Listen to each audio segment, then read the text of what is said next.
un quartier de cette ville, dans une rue de ce quartier, dans un immeuble de cette rue, dans un appartement de cet immeuble.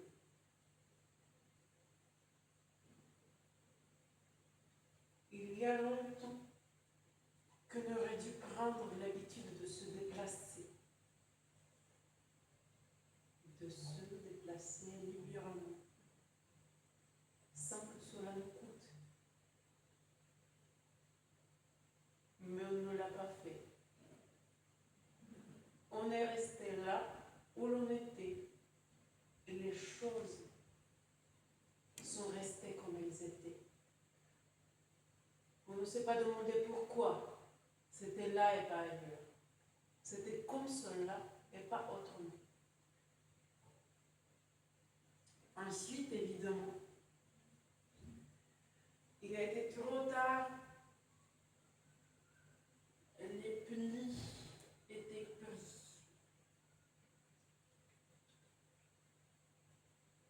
On s'est mis à se croire bien là où l'on était.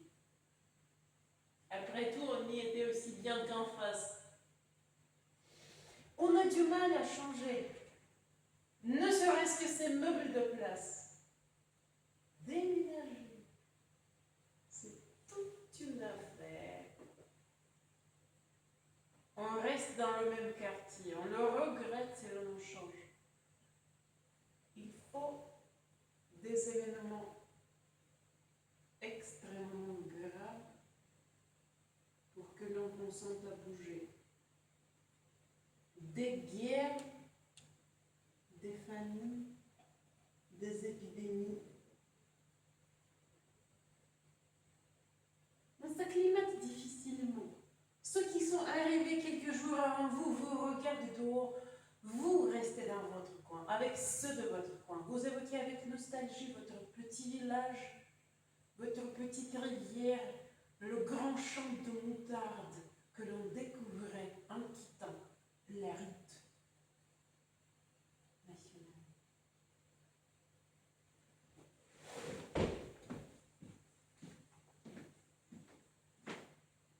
Georges Perec, Espèce d'espace, chapitre du mouvement.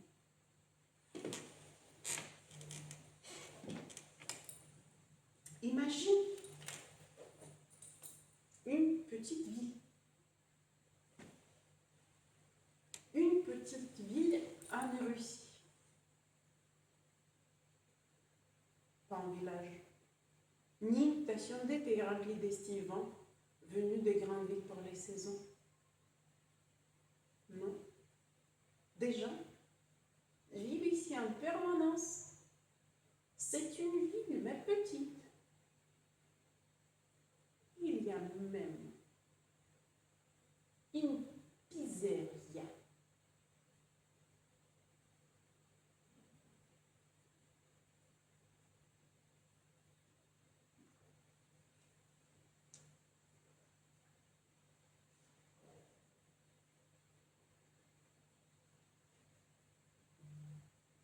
Trois pizzerias. Et un restaurant dans un ancien cinéma. Un cinéma dans le bâtiment de la Maison de la Culture. Et la Maison de la Culture, sur le site d'une église détruite. Ce genre de vie.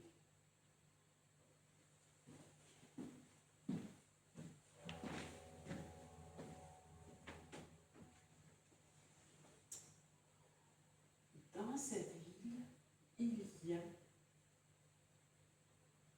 une rue principale où se trouve la maison privée, avec un terrain de forme rectangulaire et une petite construction au fond du jardin. Une maison d'été. Je vais l'appeler cabane.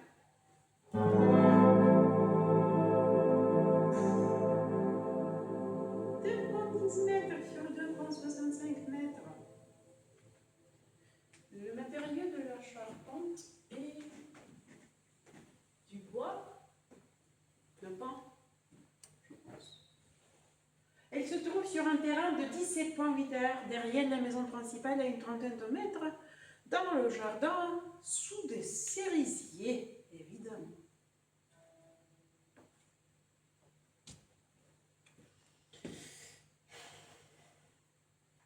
Peut-être un peu plus de 30 mètres, car une rallonge de 30 mètres n'arrive pas jusque-là.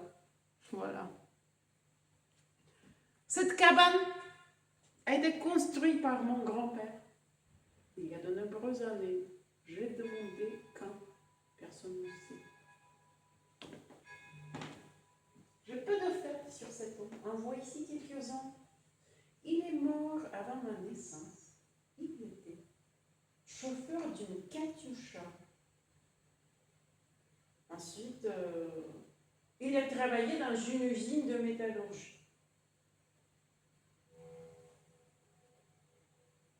Il fumait.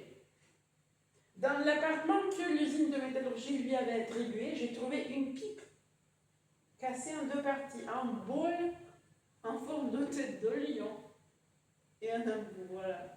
Voilà ce que je sais aussi qu'il a construit cette cabane. Je viens ici chaque été. Et cette cabane est toujours là dans le jardin.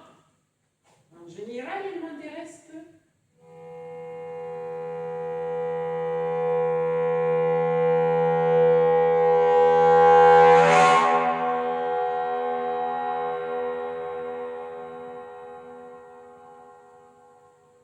Mais il y a des moments où il me semble que quelque chose se produit dans l'état d'équilibre et où l'on s'intéresse à des choses qui ne nous intéressaient pas auparavant. Cet été, c'est la cabane qui m'intéresse. Je suis à côté de la cabane. J'entre dans la cabane.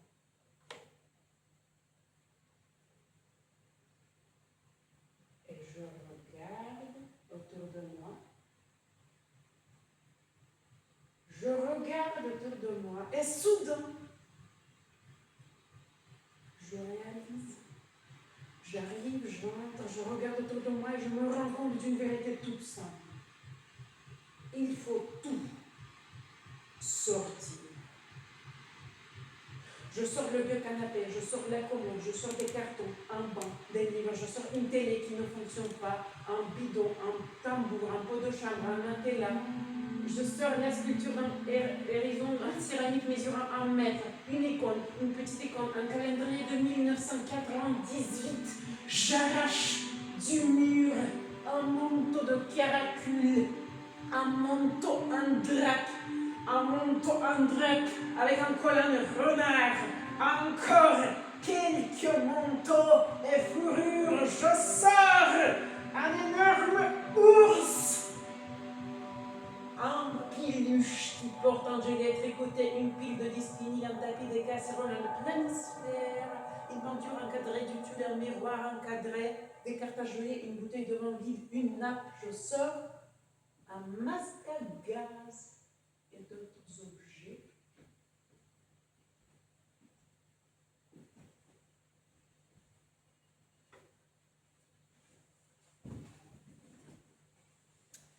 Il pleut. Je transporte des objets. Mes vêtements sont trompés de l'extérieur et de l'intérieur. Il y a certaines choses que ma famille, c'est-à-dire ma mère, ma grand-mère et moi, ramenons à la maison. D'autres que je mène à la décharge et d'autres encore que j'empile dans un tas destiné à être brûlé.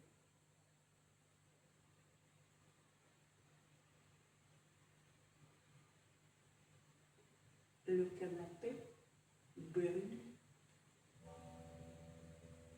La fumée du canapé se mélange à la brume du crépuscule.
Dans cette cabane, les murs et le plafond seraient couverts des morceaux de papier peint.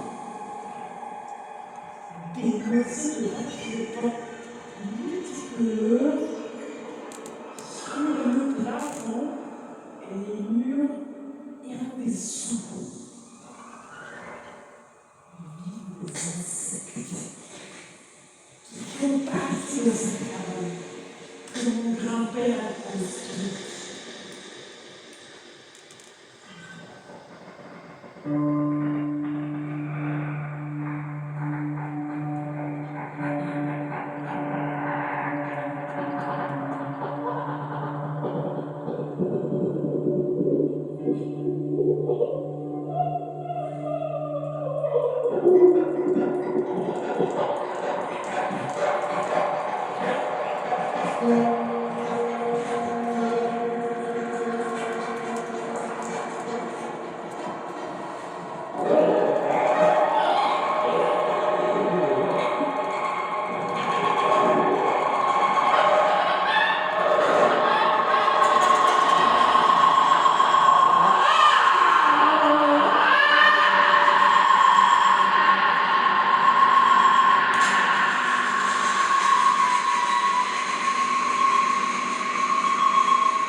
J'arrache le papier peint des murs, et même si ma mère me dit qu'il a récemment refait le plafond, c'est vraiment dommage.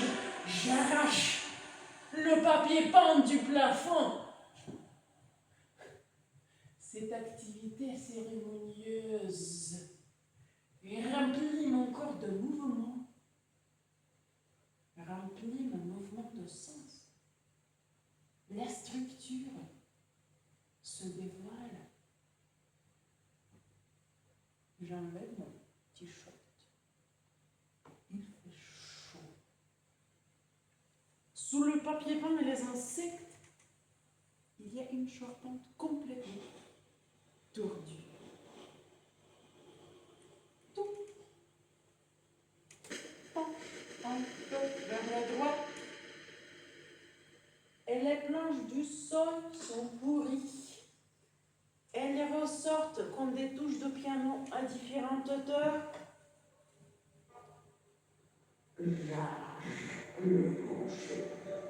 J'arrache le plancher et je l'empile dans le tas destiné à être brûlé.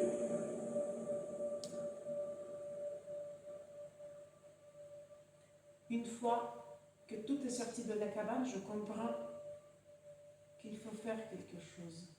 Je veux faire quelque chose là, à l'intérieur.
environ du sol.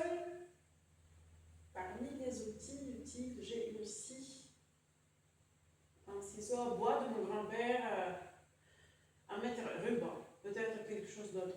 Je mesure le sol et je scie des tasseaux. Voilà en gros comment je m'y prends.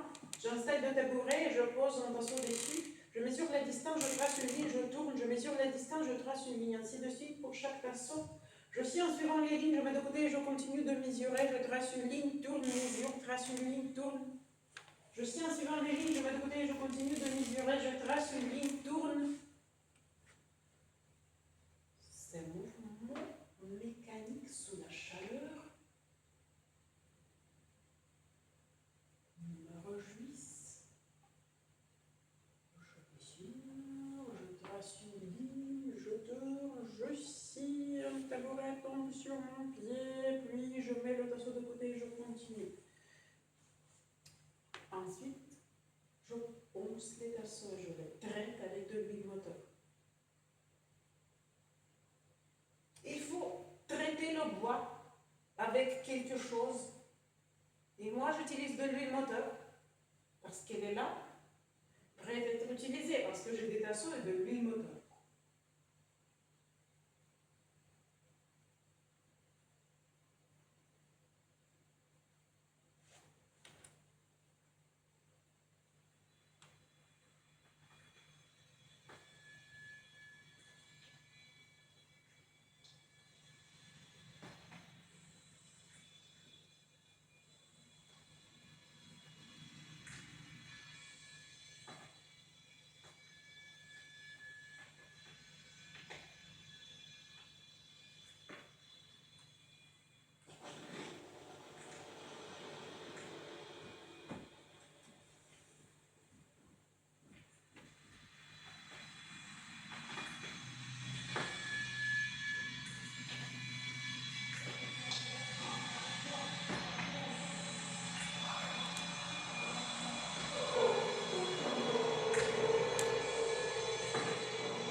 De quoi je m'enfonce des écharpes.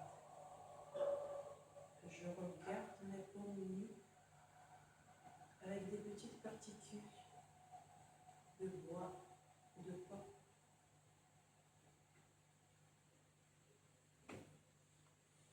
Je suis à côté de la cabane, j'entre dans la cabane et je regarde vers le sol. La terre sous la cabane est inégale. J'aplanis des nombrils de terre et je ramasse des noyaux de cerises éparpillés au sol. Je dispose des tassons en treillis, je regarde. Je ne suis pas tout de suite satisfaite de la disposition, alors je modifie encore quelques éléments. Je coupe un tout petit peu encore ici et là. Cette étape me prend environ 2 jours.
donné de l'Iachikulovskoï et des cacahuètes au wasabi.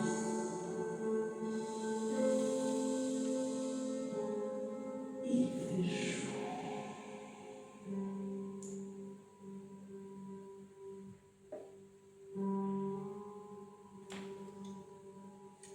J'imprime une visseuse, un niveau chez mon voisin de la rue.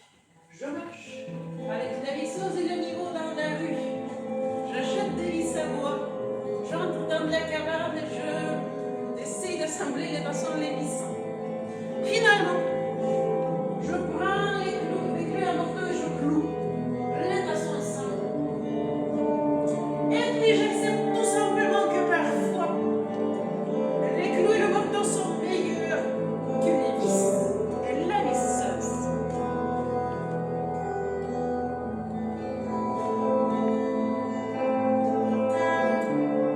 Une affirmation discutable, hein? Mais c'est ma manière de faire et mon choix conscient. Ensuite, je choisis de mettre du plancher dans la cabane, je choisis de remplir, revêtir le sol avec des plaques USB. Pour les murs aussi, je choisis l'USB. Je calcule la surface à recouvrir avec des plaques d'USB et je construis un modèle économique du coût financier et de quantité des plaques nécessaires pour le sol et les murs.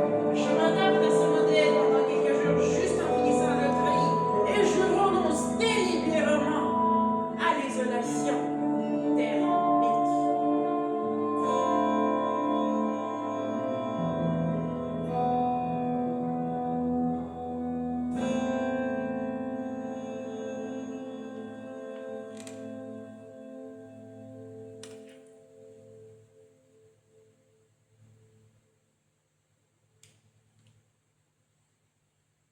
Le soir, je vais à l'étang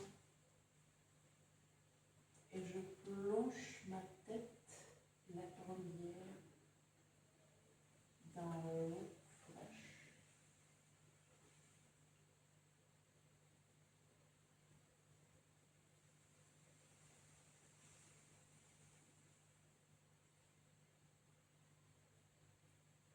Tu savais qu'il était charpentier. Dans ses anciens livres, il est mentionné et appelé tecton, c'est-à-dire un artisan ou un homme qui travaille le bois, ou un charpentier. Moi, je ne le savais pas.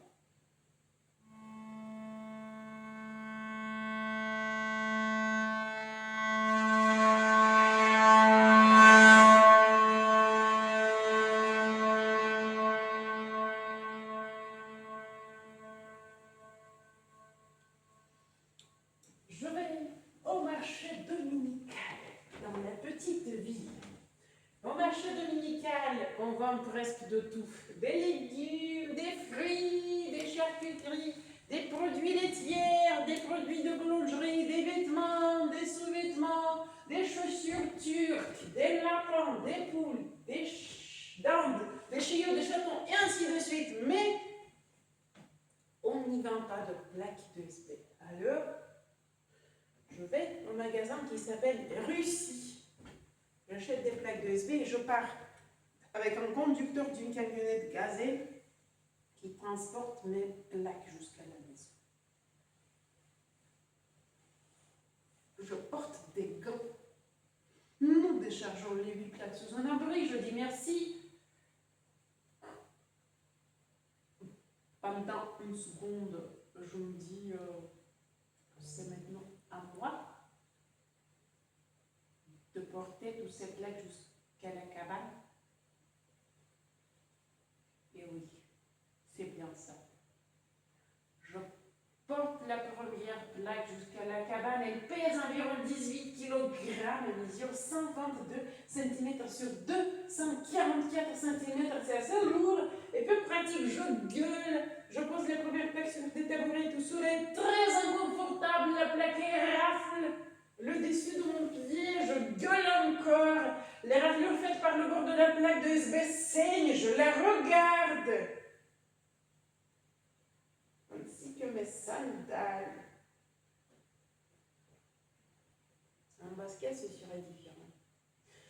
Mais je ne veux pas mettre de basket. Pas maintenant. Je reste en sandales, j'entre dans la cabane, je mesure le sol, puis je sors, trace une ligne bleue et commence à scier. Je scie. Je m'arrête un moment pour me reposer, je regarde le soleil et sens une odeur sur ma peau. Je scie, je m'arrête, je respire, je scie, je m'arrête, je me masse la main, je scie, je porte la plaque à l'intérieur, je la pose, je gueule. Je la retourne, je la sors, je l'ajoute, je me blesse à la jambe, je scie, je m'arrête, je respire, je scie, je m'arrête, je respire, je scie, je porte la plaque, je la pose, puis je la sors encore une fois et je scie encore, je respire.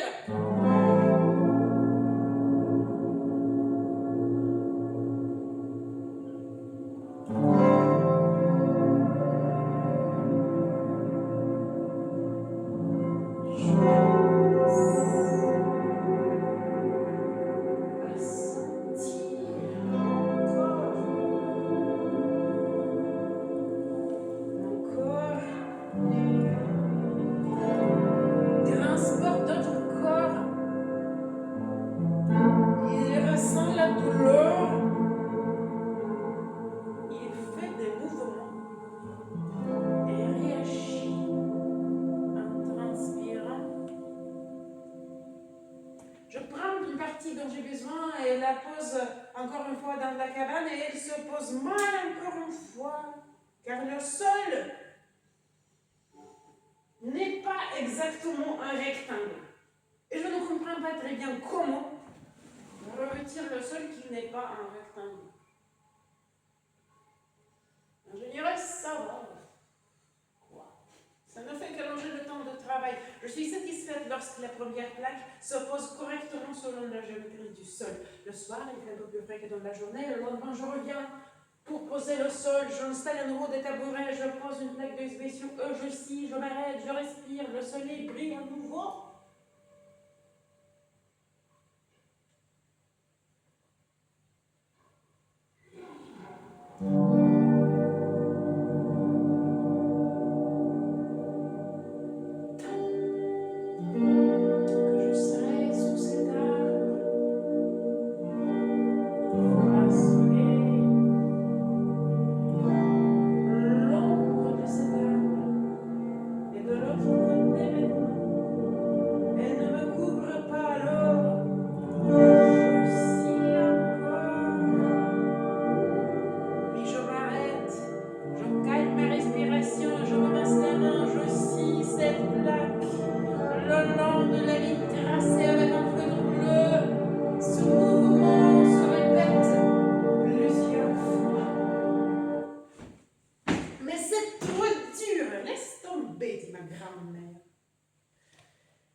Cet été, c'est la cabane qui m'intéresse.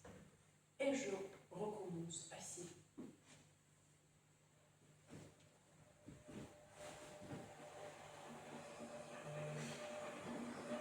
Un morceau de plaque tombe, c'est agréable. Plus qu'agréable, je vois comment cette plaque avait autrefois une seule forme métal. Mais maintenant, elle change. Lorsque je commence à la travailler, je prends une partie dont j'ai besoin et la pose au sol. Le sol n'est pas encore complètement recouvert, mais on peut marcher dessus. Je sors encore une fois et je scie encore pour obtenir un élément de la forme et de la taille nécessaire. Je fais déjà moins d'erreurs, mais je déplace encore tous les éléments du puzzle sur le sol. Je rampe à la recherche de la combinaison parfaite. D'habitude, je bois beaucoup pendant la journée. J'ai besoin de boire, mais maintenant, mon corps évacue le liquide, il ne réclame pas de nouveau. Il ne prend plus d'eau. Il ne boit pas. Je dois assembler les plaques d'USB pour pouvoir rentrer à la maison et donner à mon corps de l'eau. Je pose les plaques et je les fixe au tasseau. Le bruit de la lisseuse est agréable. Cela signifie que bientôt on pourra manger ici. Cela signifie que tout est à sa place. On n'a plus qu'à fixer. Et les vis s'enfoncent dans la chair.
La porte d'entrée de la cabane est inclinée.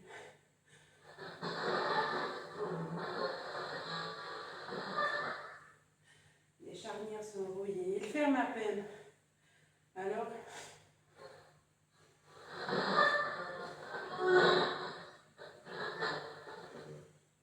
un clou est enfoncé dans le cadre. Pour la maintenir de l'extérieur, il faut démonter la porte. Pour cela, j'ai besoin d'un arrache-clou.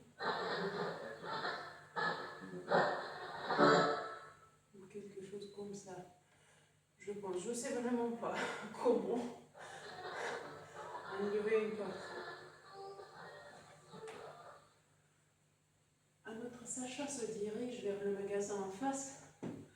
C'est un voisin de l'autre côté du potager. Nous ne nous connaissons pas très bien. Je lui demande un arrache-clou. Il me demande lequel. Je ne sais pas. On va dans son garage là. Il me montre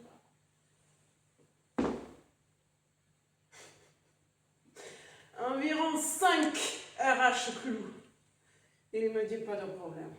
Il me dit pas de problème, on va faire ça tout de suite. Dans le garage de Sacha, il y a une odeur de cigarette.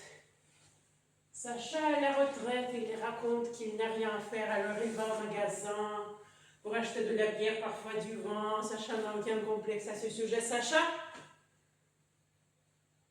ne me prête pas d'arrache-clous. Il n'a rien à faire. Il viendra lui-même enlever la porte. Pas de problème. La radio fonctionne dans le garage. Sacha dit qu'il sera là dans 10 minutes. Juste le temps pour boire une bière. Sacha ne ment pas. Elle arrive devant ma maison dans 10 minutes. On va vers la cabane, elle dit que mère sait, c'est-à-dire ma mère sait, que si besoin, il viendra. Fera ce qu'il peut, pas de problème, on est voisins après tout. Je dis d'accord. Nous nous approchons de la cabane, Sacha avance lentement avec une canne et porte un arrache-clou. Sacha montre la cabane.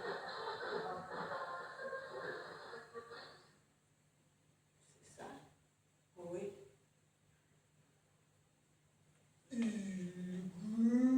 glisse un arrache-clou sous la porte et l'enlève de ses charnières.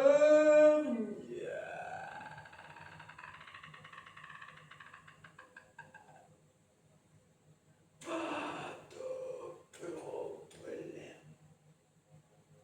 Je remercie Sacha. Sacha examine attentivement mon travail et dit que la porte est encore bonne. Il suffit de la recouvrir. Moi, je dis que c'est ce que je pensais faire. Tout recouvrir en USB. Sacha dit qu'il faut recouvrir. Et aussi, pourquoi je fais ça moi-même? Il y a des gars, des réparateurs qui peuvent le faire. Moi, je dis que j'aime travailler de mes mains. Sacha me regarde avec suspicion. Et si jamais il y a un souci, je peux lui demander. Pas de problème. Il viendra, il y a aussi des charnières et une visseuse. Je dis que j'ai déjà pris une visseuse, pas besoin d'autre chose, mais merci. Sacha insiste pour que je le contacte. Si jamais, contacte-moi. Tout le monde me connaît ici. Je suis un alcoolique local. Bien, à tout moment, pas de problème. J'ai aussi des charnières, on trouvera tout. Je peux aussi visser si besoin et j'ai une visseuse pour que vous ne vous...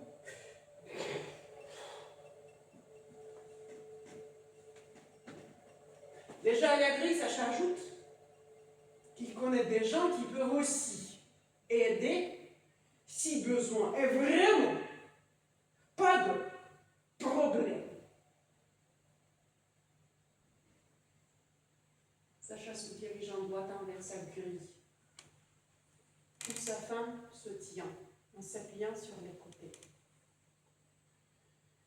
Peut-être que Sacha aura des problèmes. Ou au moins, un sujet de conversation.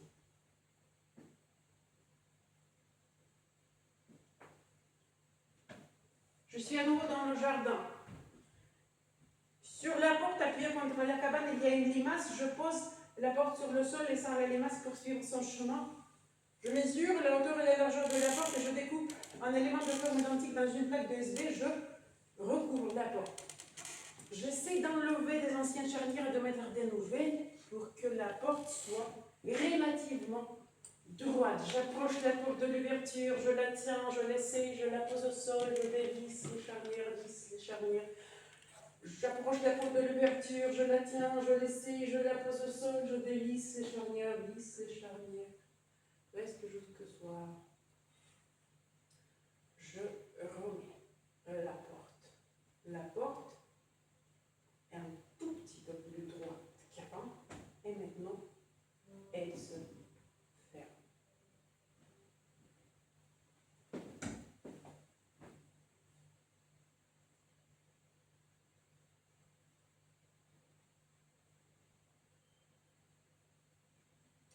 Je me retrouve à nouveau au bord de l'étang. Des personnes d'âge différents se pressent dans l'eau. Principalement des enfants, des adolescents et des retraités. Ce sont des gens qui vont à l'étang. Je plonge ma tête la première dans l'eau fraîche. Mon corps brûle, je remonte à la surface et je continue à nager. Je plonge à nouveau et je remonte à la surface. L'eau m'enveloppe. J'ai envie de dormir. Tout semble s'arranger. Tout se met en place. J'ai un peu plus de 30 ans. Ma vie retrouve soudain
pour installer de nouvelles fenêtres. Il faut retirer les anciennes.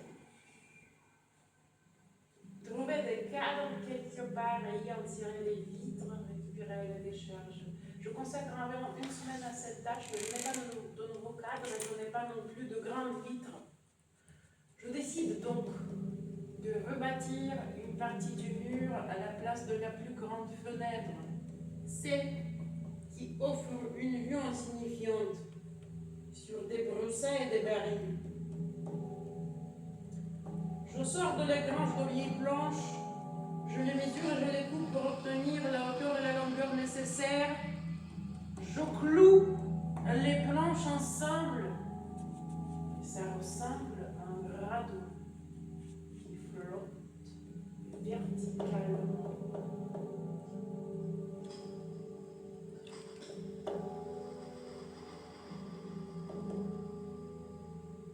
J'essaie d'intégrer cette construction dans l'ouverture de la fenêtre, la modifiant plusieurs fois.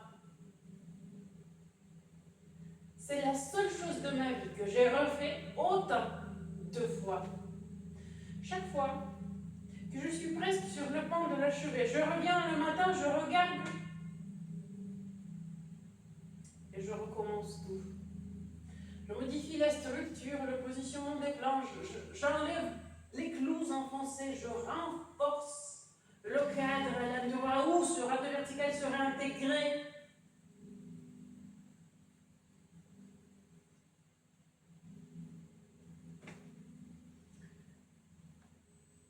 Dans ma vie, je change très rarement quelque chose. S'il y a une possibilité de faire ou de ne pas faire quelque chose, je ne le fais pas.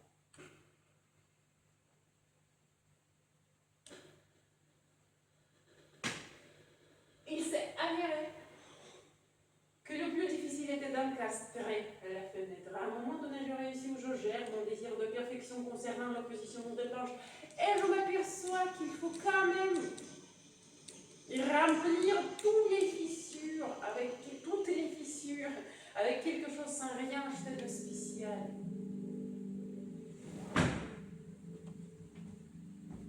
Ma mère est potière. Dans la cave, elle a un peu d'argile. Pour combler les fissures, on peut fabriquer un mélange à base d'argile, de sable et de copeaux. Je pétris l'argile, j'y ajoute de l'eau et je mélange longtemps. Puis j'ajoute du sable et des débris de planche. La bonne consistance ne vient pas tout de suite et je dois ajuster un tout petit peu les proportions. Je commence à remplir les fissures et cela me procure une incroyable sérénité.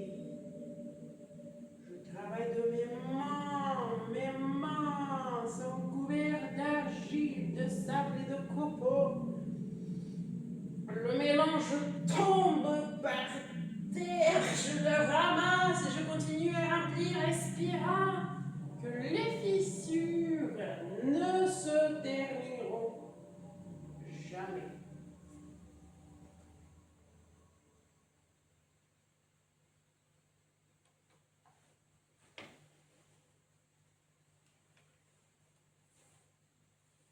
Au bout de quelques heures, il n'y a plus de courant d'air. Tout est hermétique. Cette partie du mur ressemble à un ancien habitat.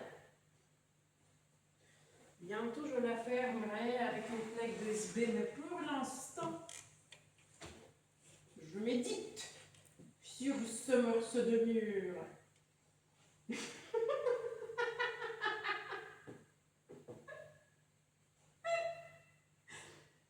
C'est mon hôtel, ma meilleure œuvre. Je ne ressens plus la fatigue et je continue à mesurer, tracer ici. Au bord de l'étang! là-bas, au pied de la pente sablonneuse. Des ados crient et font les fous. J'enlève mes vêtements sales, je me jette dans l'eau en courant. Les cris s'éloignent. Aujourd'hui,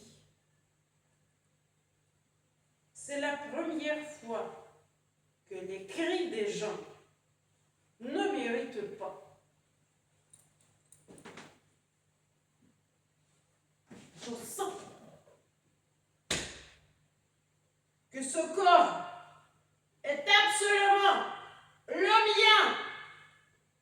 Je suis au sommet de ma forme. Je veux faire quelque chose. J'aime faire quelque chose. Tout est génial. Il faut que j'écrive là-dessus.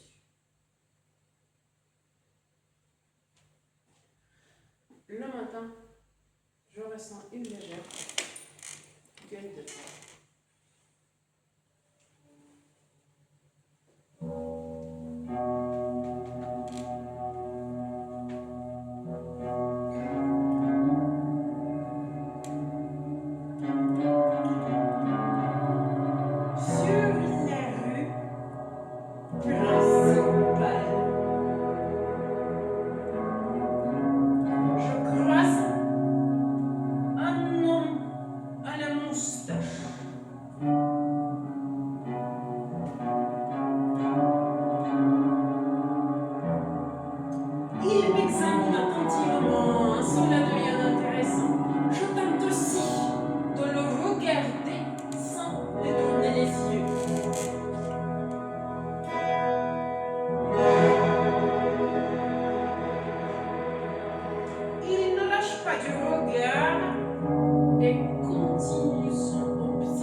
Du mur. Il faut couper une petite partie pour pouvoir la fixer à la charpente. Je sors, je mesure cette petite partie, trace une ligne bleue et commence à scier.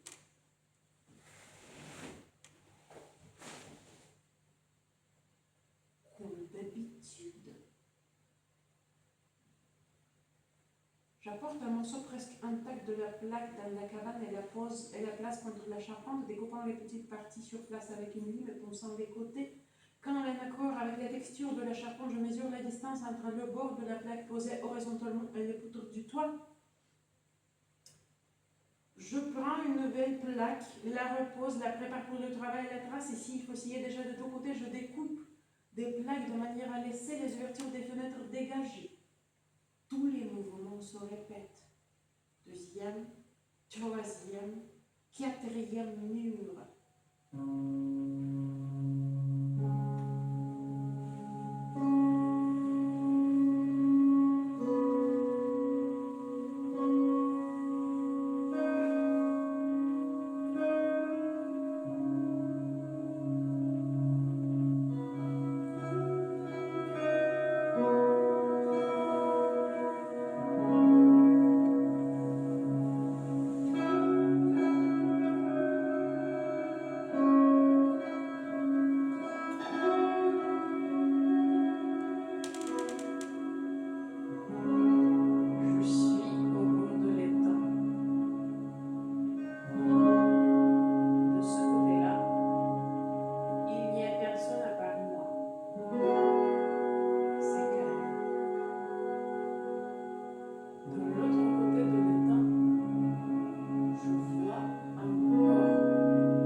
Je ne sais pas combien.